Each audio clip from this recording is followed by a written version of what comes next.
শুভ সকাল বন্ধুরা, আশা করছি সকলে ভালো আছো, সুস্থ আছো। আমিও ভালোই আছি। তো দেখো, আজকে তোমাদের দাদাভাই গাড়ি নিয়ে যাচ্ছে, ওর একটু কাজ আছে, তো সেই জন্য বললো গাড়িটাও নিয়ে যায়, একটু তাড়াতাড়ি যাওয়া হবে।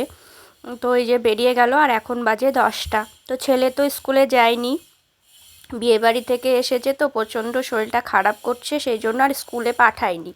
তো সেই জন্য তোমাদের দাদাভাই 4 চাকা নিয়ে বেরিয়ে গেছে। তো ও যাওয়ার পরে টুকটাক যা কাজ থাকে সেসব কাজগুলো আমি করে নিলাম। মানে শরীরটা কেমন ম্যাজম্যাজ করছে, ভালো লাগছে না, তা সেই জন্য ও বেরিয়ে গেল, কিছু খায়নি। আর আমি এদিকে দেখো একটু সিদ্ধ ভাত করেছি, আর ছেলে স্নান করে রেডি হয়ে, মানে পুরো স্নান টান করে ইয়ে হয়ে গেছে, পুজো করবে বলে রেডি হয়ে গেছে। তো এই যে কয়েকটা ফুল ফুটেছিল গাছে, তা সেইগুলো ছেলেকে তুলে দিলাম যে এই ফুলগুলো দিয়েই পুজো কর। আর ছেলে পুজোটা করে নিচ্ছে।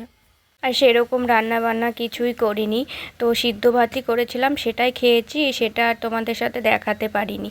তারপরে দেখো আমি ঘুমিয়েছিলাম, ঘুম থেকে উঠে রেডি হয়ে গেছি দোকানে যাওয়ার জন্য। আর এই দেখো দোকানের জন্য বেরিয়ে গেছি, টোটোতে উঠে গেছি।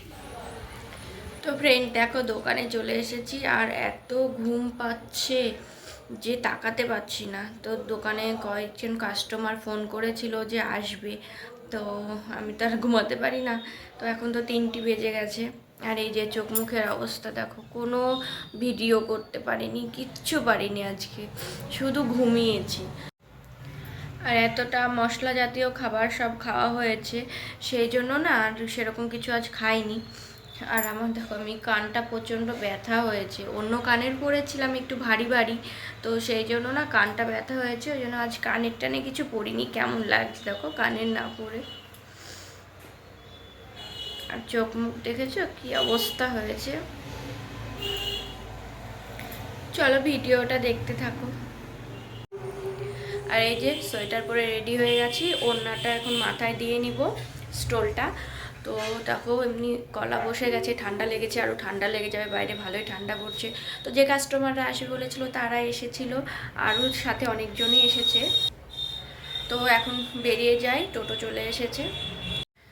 আর আজকে না ওরা যদি ফোন না করতো আমি আসতাম না, এতটাই শরীরটা খারাপ করছিল না, ইচ্ছা হচ্ছিল না, যে শুয়েছিলাম তো যে উঠিয়ে আসি। তো কী করবো বলো, একটা কাজের ভেতর ঢুকলে না সে কাজটাতে আর সহজে করা যায় না না। তো চলো আমিও বাড়ি যাই, অনেকটা রাত হয়ে গেছে, অনেকটা রাত বলতে 7টা বাজে, শরীরটা খারাপ করছে ওই জন্য চলে যাব, গলা ব্যথা করছে প্রচণ্ড। তো চলো ভিডিওটা দেখতে থাকো। তারপরে দেখো আমি বাড়ি চলে এসেছি, বাড়ি এসে দেখছি ছেলে তো শুয়েই আছে, তো কিছু খাইনি। সেই সকালে সিদ্ধ ভাত করেছিলাম তাই খেয়েছে, আর তারপরে মা বললো একটু মুড়ি চিনি জল দিয়েছি, ওই খেয়েছে, আর কিছু দিইনি। আর বাড়ি এসে একটু ম্যাগি বানিয়ে নিলাম, তো আমারও একটু খিদে পেয়েছে, আমিও তো কিচ্ছু খাইনি, সেই সকালে খেয়েছি। তা আমি আর ছেলে একটু ম্যাগি খাবো, আর মা বললো আমি কিছু খাবো না, মানে তেল মশলা জাতীয় খাবার খাওয়া হয়েছে, তো সেই জন্য। আর আমিও দেখো ম্যাগি খাচ্ছি, ছেলেকেও ম্যাগি দিয়েছি। ম্যাগিটা না আজকে এবার একটু ঝোল ঝোল করে বানিয়েছিলাম, যাতে একটু কম মশলাটা, পাতলা পাতলা মশলা হয়, সেইভাবেই করেছিলাম, ঝোলটা যাতে পাতলা থাকে সেরকম। তো এই দেখো ছেলে তো শুয়েছিল, সারাটা দিনই শুয়েছিল, ওর মানে নাচানাচি করেছে, তো অনেকটাই মানে অস্বস্তি লাগছে, মনে হচ্ছে শরীরটা কেমন করছে। আর আর শরীর ভালো না লাগলে না কিছুই ভালো লাগে না, সেভাবে ওই করেনি, মানে শরীরটা খারাপ করছিল। তারপরে ম্যাগি খেয়েছে, ম্যাগি খাওয়ার পরে ছেলে বিয়ে বাড়ি থেকে সেই ফুলগুলো নিয়ে এসেছিলো, কিছু কিছু ফুল এনেছে, তা সেইগুলো দিয়ে আমি আবার বসেছিলাম, একটাই দেখো ফুলদানি বানিয়ে নিয়েছি, ছেলেই নিয়ে এসেছিলো এগুলো। আর আমি বলছি দে বস, ও ছেলে এখানে পাশে পড়তে বসেছে, এই দেখো। আর আমি এগুলো দিয়ে এটা বানিয়েছি, বসে বসে কি করব, ও পড়ছিল, আমি এটা বানাচ্ছিলাম। তো মা এখানে শুয়ে আছে আর ছেলে পড়ছে। তো কেমন হয়েছে এটা জানিও। তো ছেলে ফুলগুলো নিয়ে এসেছিলো, সেটা দিয়েই বানিয়েছি। আর দেখো তারপরে রাত্রেও না আজকে সিদ্ধ ডাল সিদ্ধ, আলু সিদ্ধ, আর একটু ঘি আর ডিম সিদ্ধ এই করেছি। আর ছেলের ভালো লাগছিল না বলে ঘুম থেকে উঠে ওর বাবাকে ফোন করেছিল, বাবা আমার জন্য ফল নিয়ে আসবে।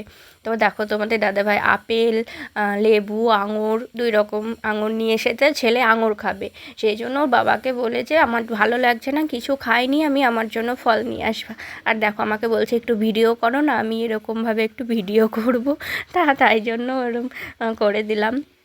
তো আজকের ভিডিওটা এই পর্যন্ত, দেখা হবে পরের ভিডিওতে। সবাই ভালো থাকবে, সুস্থ থাকবে।